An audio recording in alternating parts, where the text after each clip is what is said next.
DM महोदय के एक एविडेंस नहीं है, कई एविडेंस हैं। और ये यहाँ पे कॉकस है, भ्रष्टाचार का पूरा एक सिस्टम क्रिएट किया गया है उनके बाबुओं के माध्यम से, जिसमें उनके ओएसडी का सिर्फ यही काम है कि वो लोगों से, अधिकारियों से उगाही करें और सर तक उस उगाही करके पहुंचाई जाए।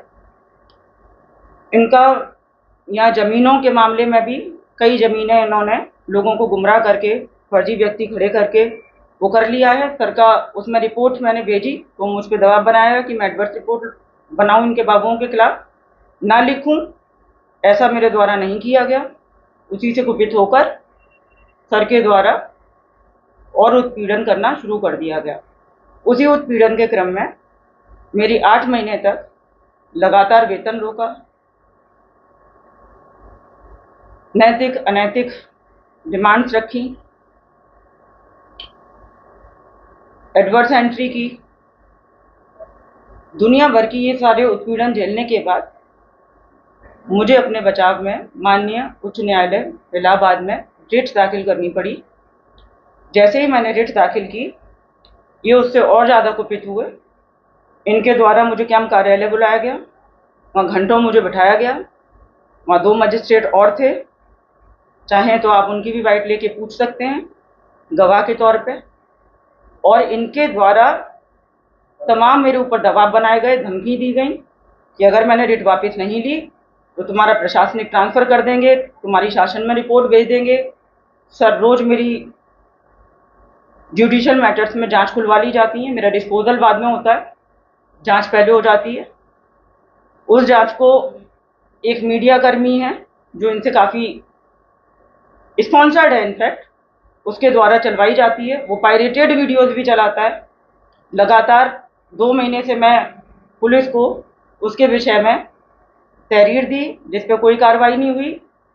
पुलिस टीम के द्वारा भी बताया गया कि आपके वरिष्ठ जो आला अफसर हैं ज़िले के, वो नहीं चाहते इसमें कोई कार्रवाई हो, तो आज तक कोई इसमें कार्रवाई नहीं हुई।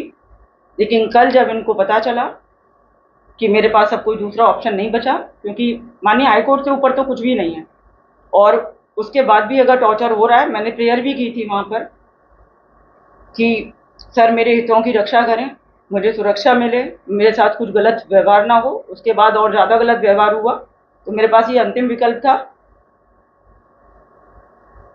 ये लड़ाई उत्पीड़न, भ्रष्टाचार और सिद्धांतों की लड़ाई है। एक महिला मजिस्ट्रेट, एक ऑफिसर, उसकी मान सम्मान और मर्यादा की लड़ाई है। इनके द्वारा अभी भी मीडिया मैनेजमेंट किया जा रहा है। बोला जा रहा है कि एक ट्रांसफ़र मैंने किया है, उसकी वजह से ये हो रहा है। वो ट्रांसफ़र लेटर मैं आप लोगों को बता दूं, अभी तक या एसडीएम ऑफिस में चेक कर लें या मेरे ऑफिस में कहीं पर भी रिसीव नहीं हुआ है। इनकी अननेसेसरी डिमांड्स हैं जो कुछ पूरी कर दी गई और उससे ज़्यादा पूरी करना मेरे बस में नहीं था। मैडम आपके ही खिलाफ ऐसा क्यों किया जा रहा है? क्योंकि अधिकारी, जिलाधिकारी के अंडर में तो बहुत सारे अधिकारी हैं सर। वैसे तो लगभग सारे अधिकारी कुपित हैं। किसी को छुट्टी के नाम पर, किसी को स्पष्टीकरण के नाम पर, किसी को उगाही के नाम पर वहाँ तलब किया जाता है, जांचें की जाती हैं, लेकिन सबका अपना एक टेम्परामेंट होता है। मैं शायद ज़्यादा हर्ट हो गई, मेरे साथ इन्होंने कुछ ज़्यादा कर दिया। किस तरह की डिमांड रखते थे डीएम? मैडम ये आपने अपनी इन चीजों के क्या मायने हैं? आप तो सीधे सीधे डीएम रमेश रंजन पर आरोप लगा रही हैं, नैतिक, अनैतिक और अमर्यादित। जी, क्या मायने हैं? मैं फुल सेंस में लगा रही हूँ ये आरोप, और ये जांच का विषय है। मेरी माननीय योगी जी से निवेदन है कि वो इसमें निष्पक्ष जांच कराएं, स्पेशल एजेंसी से जांच कराएं, तो सारे तथ्य क्लियर हो जाएंगे। जमीन का मामला आप बता रही है कि जमीन के फर्जी बनाव भी कराए इनके बाबू ने? हाँ, कराए हैं। उसका प्रार्थना पत्र मेरे पास आया था और उसी से तो सर बहुत ही ज़्यादा आहत हो गए, तो उसमें उसी के क्रम में और ज़्यादा उत्पीड़न हुआ। कितने रुपए की ये जमीन होगी और किन किन का हिस्सा है इसमें? सर के तीन बाबू हैं, उनकी तीनों की वाइफ हैं, उनकी भाइयों की वाइफ हैं, और मेरे पास पूरी पत्रावली है, मैंने उसको अच्छे से डिटेल में पढ़ा है और उसमें रिपोर्ट इन्होंने नहीं लगाने दी, लेकिन हाँ एक ITRS में मैंने उसकी रिपोर्ट जरूर लगाई। आपने एक मोबाइल की बात कही थी, वो मोबाइल भी आपने दिया है?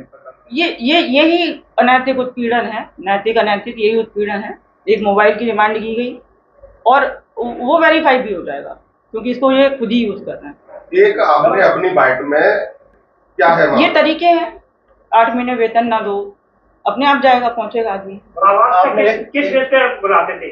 बस इसमें मैं ज़्यादा कमेंट्स नहीं करना चाहती अभी। आप समझ जाएं, सब लोग समझदार हैं, हर चीज़ नहीं बोलनी चाहिए, ना बोली जाती है। अंत में कुछ कहना चाहती हैं अपने प्रकरण में? मुख्यमंत्री से क्या आह्वान लाएंगी? और मेरी सर से रिक्वेस्ट है हाथ जोड़ के, सर इसमें निष्पक्ष जांच हो जाए, इस भ्रष्टाचार की लड़ाई में भ्रष्टाचार की हार हो। मेरे आत्मसम्मान की लड़ाई है और सर से मुझे उम्मीद है कि इसमें न्याय मिलेगा।